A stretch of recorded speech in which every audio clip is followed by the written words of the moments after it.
A Course in Miracles, the Shorthand Notes, Manuscripts of Helen Schuckman, text volume, reading from A Course in Miracles. A similar mechanism works when you get furious about a comparatively minor infraction by someone to whom you are ambivalent.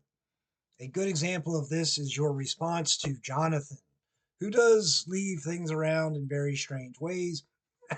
Actually, he does this because he thinks that by minor areas of disorganization, he can protect his stability. I remind you that you have done this yourself for years and should understand it very well. This should be met with great charity rather than great fury. Well, I don't think any of this is in the book, A Course in Miracles. Maybe something similar in the CE version by Robert Perry. But as far as any ideas in here, ACIM ideas, um, furious, getting furious. Um,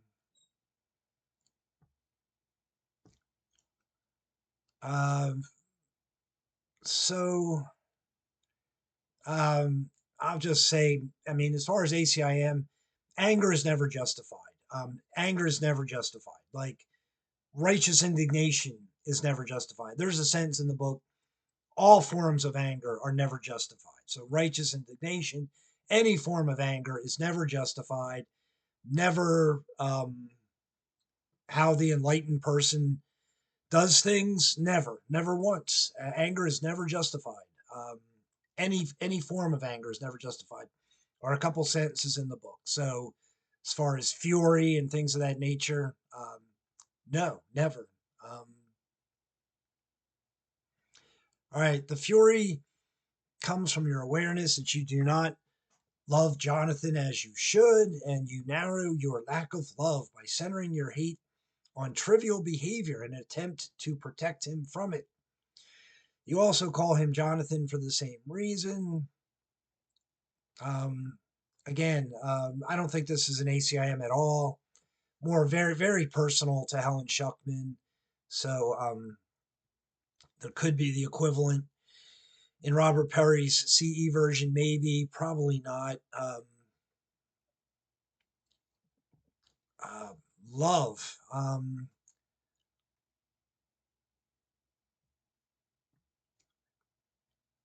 Uh, I ACIM. I mean, the goal of ACIM is Jesus-like, phenomenal sense of love. There's a sentence in the book. It says there is no difference between love and joy. So phenomenal sense of joy, peace, the peace of God, which passes understanding. Phenomenal sense of tranquility, peace, joy, love, strength, goodness, tenderness, kindness, humility. Humility would be, to me, trying to do the will of God would be my definition of humility, but just living that way at all times is the goal. Jesus like, Christ like. Um, so, uh, reading from the notes of Helen Schuckman, A Course in Miracles, note that a name is a human symbol that stands for a person. Superstitions about names are very common for just that reason. That is also why people sometimes respond with anger when their names are spelled or pronounced incorrectly. Um,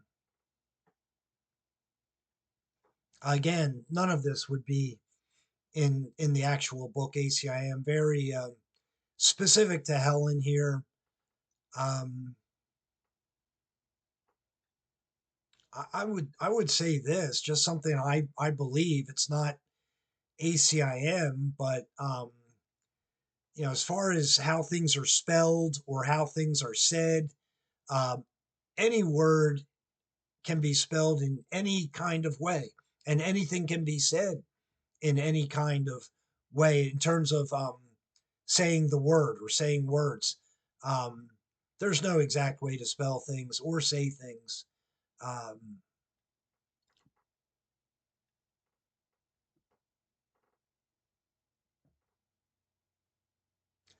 so, uh, reading from the notes of Helen Schuckman, A Course in Miracles, actually, the Jewish superstition about changing names was a distortion of a revelation about how to alter or avert death.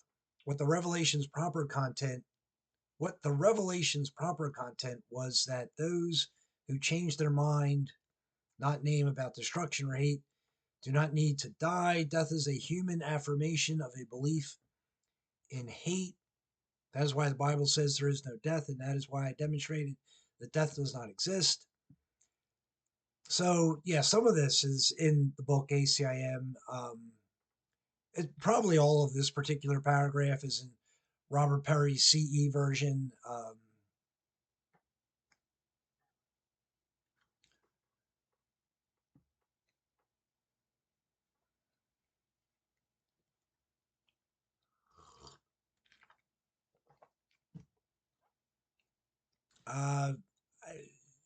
so reading from ACIM, um, there is no death. So there is no death. That's definitely a sentence in the book, at least a couple times, two, three times, four times, as far as there is no death. So um, the idea to me then is fearlessness towards life. Like there is absolutely positively an afterlife, absolutely positively an afterlife. So moment to moment should be lived fully in the will of God to one's best ability. And if I die in the next moment, so what? God's plan will continue. I mean, that's what's important is God's plan. So everyone and anyone should go about their life fearlessly, doing what they believe is the will of God in the next moment. And if the worst thing the worst thing possible happens in terms of living a life is that you're dead, you're no longer living a life, then that's fine. Um, so there is no death. Zero fear of death uh, is what, you're supposed to, you or anyone is supposed to have zero fear of death. There is no death. There is absolutely an afterlife. That's a that's a big topic. It's covered in the Urantia book. Urantia talks a lot about that topic. But um, so then it says here, and that is so ACIM, and that is why I demonstrated that death does not exist.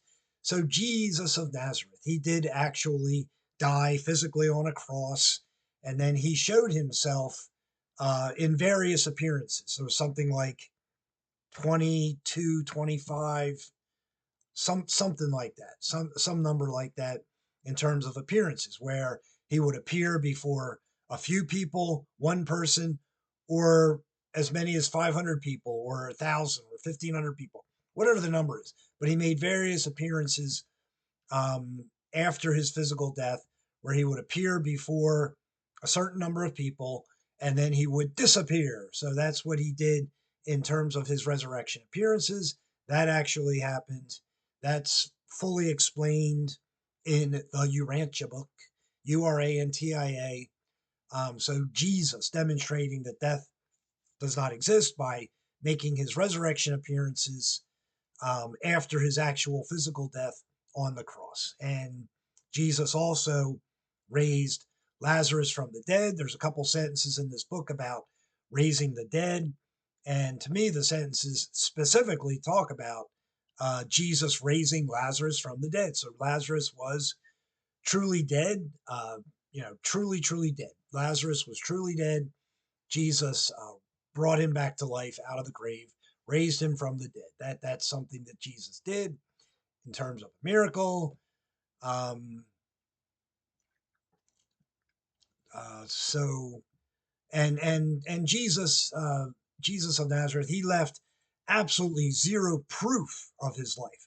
Nothing physical was left of his life. His material body was the word I believe they use in the Urantia book is maybe like dissolution. I don't know if that's the exact word that's used, but it was dematerialized. His physical body was dematerialized instead of like a normal human body would rot in a grave and eventually be incorporated back into the earth.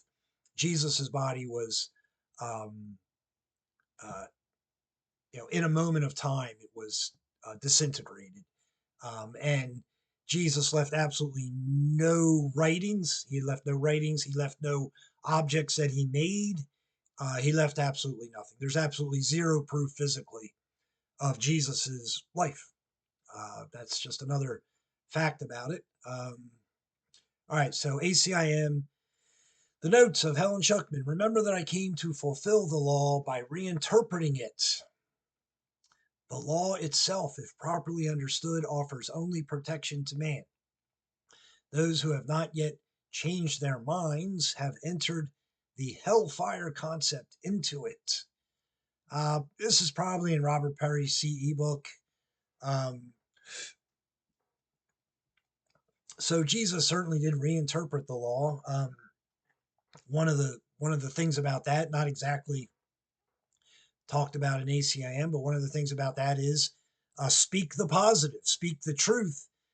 There's no reason to have a negative law. In other words, do this is more appropriate way of understanding truth than don't do something. That's one thing about it. Uh, Jesus certainly took parts of the Old Testament, and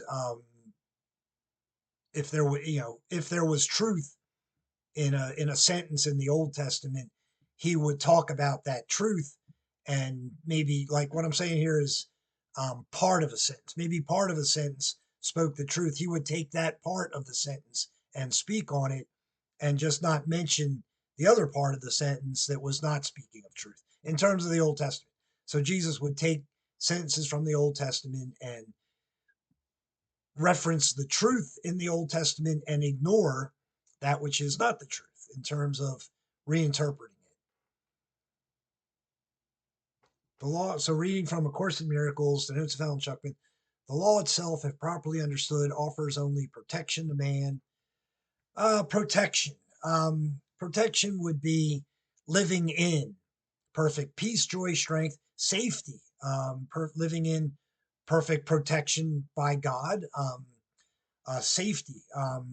If someone is living in the perfect truth in terms of perfect tranquility, perfect understanding, perfect love, perfect joy, perfect peace, perfect goodness, perfect kindness, if someone is living that way with every thought leading to words and actions, they are protected in that sense in terms of safe from anything negative. They're safe. They are safe from anything negative in terms of any negative emotions like remorse, disappointment, sorrow, sadness, anxiety, doubt, confusion. None of those negative emotions are present. So that's being safe and protected in terms of living life. So reading from ACIM, Course in Miracles, those who have not yet changed their minds have entered the hellfire concept into it. I'll just mention that um, the Bible in terms of the lake of fire, the lake of fire does not exist. What can happen, and this is in the Urantia book, Urantia. The Urantia book says a person can no longer exist as a being. In other words, when I die, you die, anyone dies, your individual existence as a spirit mind continues. You have a different form. You, or anyone does not have a physical body, but every spirit being has an individual form. And what can take place is that someone chooses not to go on for eternity and they are eliminated as a being. That would be the idea. You can elect, you can choose to have yourself eliminated as a being instead of going on for eternity. So the idea is to be as if you had not been. That might be a Bible sentence, but that's the idea that if you no longer exist as a being, a spirit being, you no longer exist as a spirit being. So ACIM, the notes of Helen Schuckman, Remember, I said before that because nature abhors a vacuum, it does not follow that the vacuum is filled with hellfire. The emptiness engendered by fear should be replaced by love, because love and its absence are in the same dimension. Your true connection cannot be undertaken except within a dimension. Otherwise, there has been a confusion of levels. So I believe this is in Robert Perry's CE version, probably not the FIP, but um, uh, nature abhors a vacuum. I mean, what I can say about that, and this is not ACIM, but um, one sentence in ACIM goes like this: all confusion comes from not extending life, because that is not the will of your creator. Something like that. I may be paraphrasing, or that might be the exact sentence, but the idea is God is life. God is extending life. As much as God is love, God is life. And that's what God does, is extend life. And you can take a look at this particular planet and see all the different types of life, from the vegetable kingdom, from the animal kingdom, all the different, tremendous numbers, different types of life. And that's what God does. Wherever life can be, God will bring life. So this world is a good example of that, in terms of the tremendous variation of different types of life on this particular planet. Um, so reading from the notes of Ellen Schuckman, ACIM, the emptiness engendered by fear should be replaced by love, because love and its absence are in the same dimension. Your true correction cannot be undertaken except within a dimension. Uh, I mean, for me, there's two levels, because the next sentence is talking about levels. So, the physical level and the spiritual level. So, uh, real enlightenment, Jesus like enlightenment, can be attained um, at this level in a physical body, as a physical person. Gautama Siddhartha Buddha had what real enlightenment is. Paramahansa Yogananda was moving along in that direction. Uh, within this dimension, within the physical dimension, perfect peace, perfect joy, perfect strength. The manual in ACIM has a sentence about nothing you say is contradicted by what you think or do. No thought opposes any other thought. So that's the place to get to. 100% conflict free. Knowing how to go about everything in terms of physical behavior, how to go about that in terms of perfect joy, perfect peace, perfect strength, zero remorse, disappointment, sadness, and the same thing for spiritual beliefs. What are the actual true spiritual beliefs? Knowing them, understanding them, and living them. That's what real enlightenment is living that way. Jesus and others who have attained that way of living. And that can be done in this dimension, in this physical dimension, as a human being walking the earth plane. That can be done. Jesus perfected that way of living at the time of his baptism, and lived that way throughout his public mission. So, um, return. So, reading from the notes of Helen Schuckman, A Course in Miracles, returning to someone here, she corrected your error about her name without embarrassment and without hostility. That's very much personal to Helen Schuckman, that particular paragraph, and really probably not in Robert Perry's CE version. So continuing to read here, ACIM. She is not afraid because she knows she is protected. She made the correction only because you were inaccurate, and the whole question of embarrassment did not occur to her. Again, probably not in the book. She was also quite unembarrassed when she told you that everything has to be done to preserve life, because you never can tell when God may come and say, "Get up," and then he will ask, Again, not in the book, ACIM. Uh,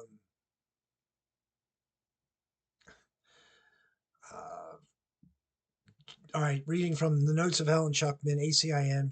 She did not ask what you believed first and afterwards merely added, and it's true too. The right answer to the when they told me what to do, I referred the question to the only real authority. Um, Again, probably none of this is in the book itself. I would say one thing about real authority. So, God, God is the first person of the Trinity, is God the Father. And there are two other members of the Trinity. In ACIM, there's not a lot of information about that. One sentence in the book says, God is the prime creator who created his co-creators. And right before that sentence, it says something about the Trinity or the Holy Trinity. So God created the other two members of the Trinity. Um, there's a sentence in this book, something about the Son, the second person of the Trinity, is hidden in the Father. So the only approach to God the Father is the appreciation of the second person of the Trinity.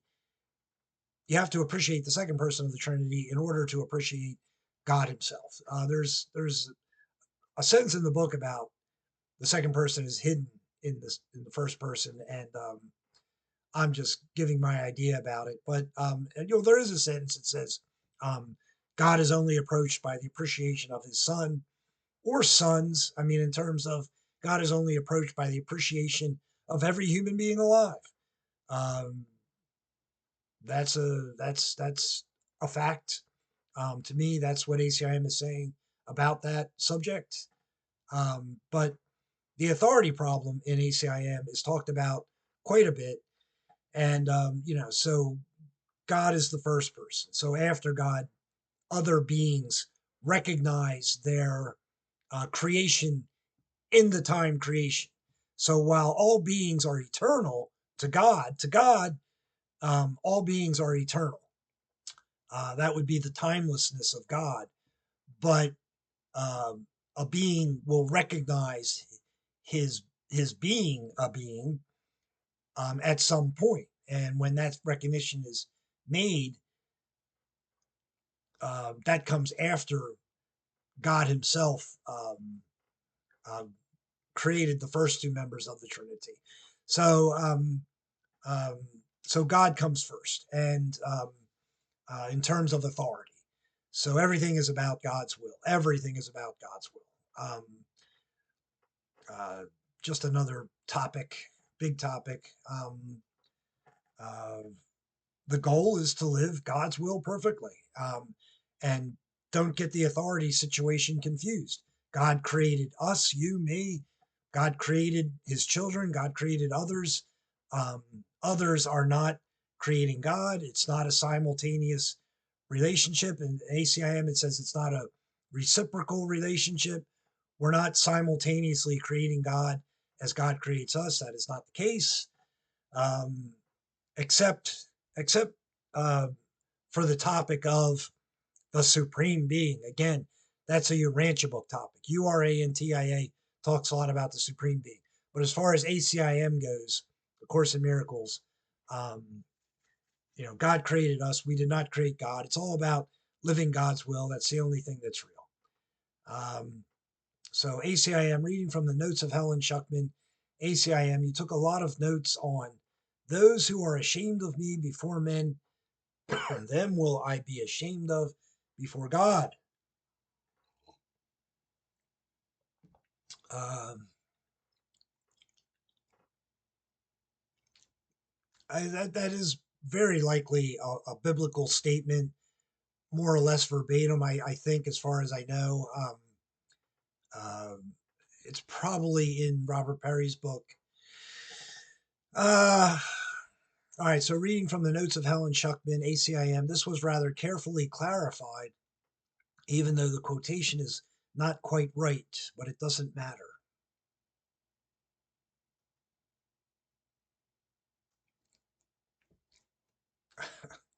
All All right, reading from the notes of Helen Schuckman, ACIM. The important thing is that elsewhere in the Bible, it also says, those who represent or plead for me, capital M, me to men, will be represented or pleaded for by me before God. Note, this quotation is also not the correct biblical phrasing, but it is what it means. Um,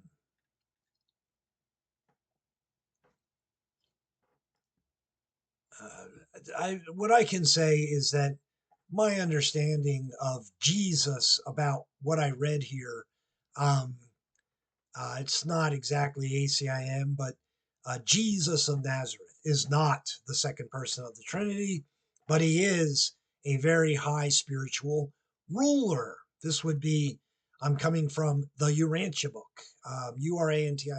That's the book that discusses that topic. So, um, all spirit beings are in harmonious love and compassion and understanding with one another, I would say. Um, so it's certainly important to learn peace, joy, and understanding with every being in existence, man or angel or other spirit being. That is certainly something that has to be done. Um, uh, Jesus being in charge of a large part of the physical creation, um, coming from this particular world, it is a truth that you will know Jesus in his spirit reality. You will know Jesus in his spirit reality before moving on, even past that knowing of Jesus in his spiritual reality, even past that. But you will um, um, have to have a good relationship with Jesus of Nazareth before you move on to even higher realities. That's all coming from the Urantia book. So the one Bible sentence about it, um, uh, um, no man, all right, yeah, the Bible, no man comes to the Father but by me. That's what that means, is that everyone will meet, know, acknowledge, recognize, and have a good relationship with Jesus of Nazareth before they move on to higher things. Um, Note that, all right, so reading from A Course in Miracles, the notes of Helen Schuckman, note that one who represents also witnesses for. The quotation thus means that you represent or witness for the authority in whom you believe. Uh,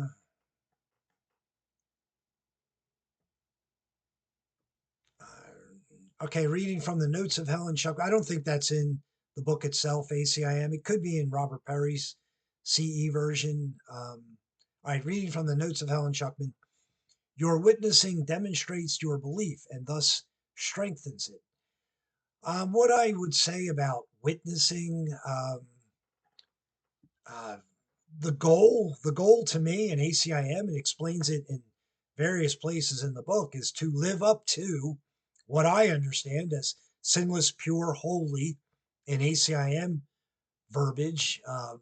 Moral, virtuous, righteous would be the same thing as sinless, pure, and holy to me, and live up to that in every way, every thought leading to every word, leading to every action. Live up to that. And then I'm not judging anyone else whatsoever in terms of their morals, would be the ACIM idea to me. Um, so, um, but what I'm doing right now, speaking out loud your beliefs, strengthens your beliefs. And whatever anyone else gets out of it can strengthen their beliefs in terms of the real truth or the truth. Um, so, reading from the notes of Helen Schuckman, A Course in Miracles, I assure you that I will witness for anyone who lets me, and to whatever extent he himself permits it.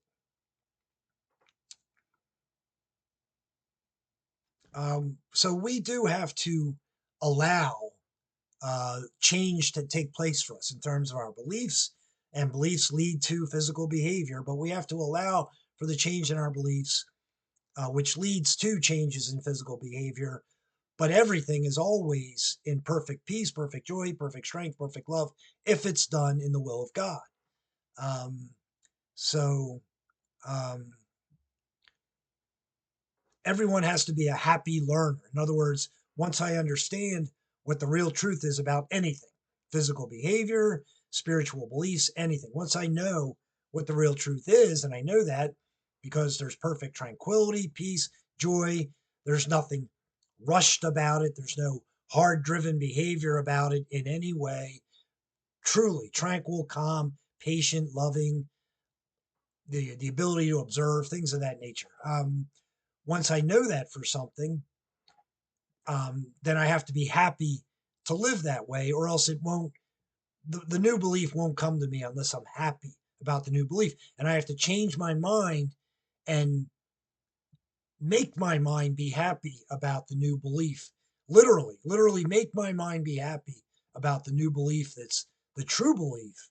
Um, Feel it, sense it, know it in happiness by literally changing my mind about being happy about the true belief. I'll say that for me, there's a truth to the uh, um, Abraham Lincoln sentence about a man is as happy as he makes up his mind to be, in the sense that I have to literally change my mind. I have to be happy about what is the real truth about anything, or it will not be a part of my belief system. I will not accept it fully unless I'm happy about it. So I have to concentrate on being happy about true beliefs, not just knowing what the true beliefs are, but being happy about them. And that literally, I have to change my mind to be happy about what the true beliefs are instead of the false beliefs. The false beliefs bring remorse, disappointment, sorrow, sadness, or any other negative emotion. Reading from A Course in Miracles, the notes of Helen Schuckman.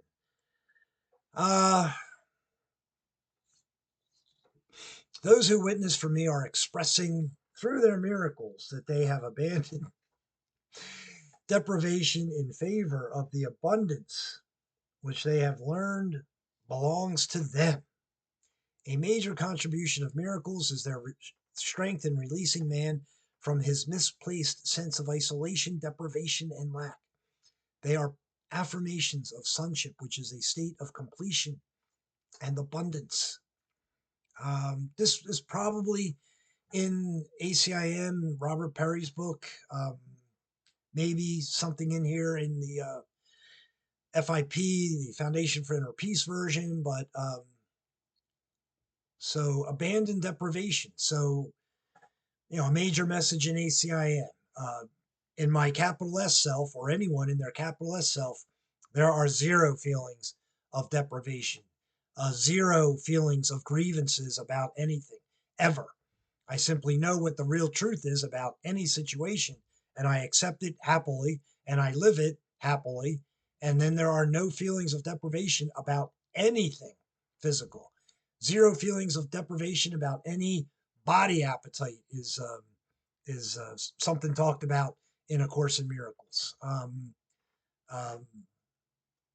and living in true abundance in terms of joy, peace, strength about everything, moment to moment, every thought leading to every word, leading to every action, real joy with calmness and strength and tranquility and patience, the ability to observe and things of this nature, abundance in terms of